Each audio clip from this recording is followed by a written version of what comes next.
اسلامی تقویم ہجری کا کیلنڈر حضرت عمر نے بنایا رضی اللہ تعالی عنہ نے، اور اسی تقویم کے مطابق وہ سال کی پہلی تاریخ کو اس دار دنیا سے آخرت کی جانب عازم سفر ہوئے۔ گویا جب ہجری سال کا آغاز ہوتا ہے تو سب سے پہلے ہمیں حضرت عمر فاروق کی یاد تڑپاتی ہے، ان کی شہادت کا تذکرہ تازہ ہوتا ہے، اور اطراف و اکناف عالم میں ان کے ذکر کی خوشبو سے، ان کے تذکرے کی مہک سے مشام ہستی منور ہوتے ہیں۔ تو یہ نئے سال کا آغاز ہے، ہم نئے عزم کے ساتھ آگے بڑھیں اور اپنی صبح کا آغاز صلاۃ التہجد سے کریں۔ تہجد کے لمحے اللہ کی رحمتوں کے نزول کے خاص لمحے ہوتے ہیں۔ میرے بزرگ فرمایا کرتے تھے کہ باطن کی صحت کے لیے تہجد کی نماز بہت ضروری ہے، اور جسم کی صحت کے لیے صبح کی سیر بڑی ضروری ہے۔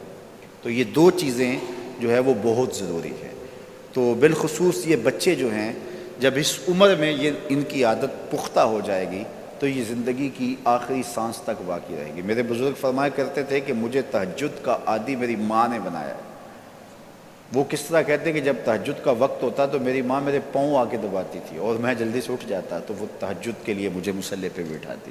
اس کے بعد نماز فجر ادا کیجئے، اور سورۃ یاسین جو شخص اپنے دن کا آغاز سورہ یاسین سے کرتا ہے، سارا دن اس کی حفاظت ہوتی ہے شیاطین سے، شریروں سے، شر سے، گناہوں سے اور بہت سارے معاملات سے، اور نادیدہ حملوں سے، بہت کچھ چیزوں سے اللہ تعالیٰ اس کو محفوظ رکھتا ہے۔ تو سارے سورہ یاسین کی تلاوت اپنے معمولات میں شامل کر لیں۔ نماز فجر کی ادائیگی کے بعد آپ ہلکی پھلکی ورزش ضرور کیجئے۔ جو قوی مومن ہے، طاقتور مومن ہے، کمزور مومن کی نسبت اللہ کو زیادہ محبوب ہے۔ تو طاقتور مومن، قوی مومن، یہ مطلوب ہے شریعت کا، اور یہ مقصود ہے شریعت کا۔ پھر سونے سے قبل سورۃ الملک ایک مرتبہ ضرور پڑھیے گا۔ جس طرح سورہ یاسین پڑھتے ہیں تو سارا دن آپ کی حفاظت رہتی ہے، اور سورہ ملک اگر پڑھتے ہیں تو ساری رات آپ کی حفاظت رہتی ہے۔ اور سورہ واقعہ ایک مرتبہ یہ زندگی میں معمول بنا لیں، کیونکہ ہمارے جو معاشی مسائل ہیں اس کا بہترین روحانی حل سورہ الواقعہ ہے۔ سورہ الواقعہ کی تلاوت کرنے والا کبھی بھی کنگال نہیں رہتا۔ میں جب بھی اللہ کی توفیق سے یہ محسوس کرتا ہوں کہ ادارے کو وسائل کی ضرورت ہے تو سورہ واقعہ کو زیادہ پڑھنا شروع کر دیتا ہوں، تو اللہ خزانہ غیب سے مدد فرما دیتا ہے۔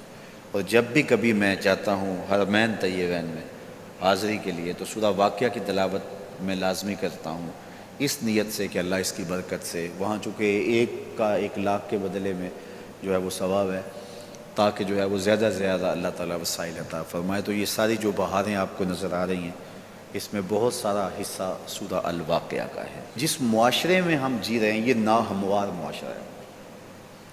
یہ ہمارے خاندانی نظم ہو تو وہاں بھی عجیب سی بولی اور عجیب سی لینگویج ہوتی ہے، اور ہمارا دیہاتی کلچر بھی، ہمارا شہری کلچر بھی، وہ بھی عجیب سا ہوتا ہے۔ اسی طرح جو ہے وہ یہ ہمارے مدارس کی، مساجد کی دنیا بھی، یہ بھی ایک الگ کائنات ہوتی ہے۔ تو اس میں بھی مخصوص ایک طریقہ کار ہے اپنے مد مخالف کے لیے اور اپنے مد مقابل کے لیے۔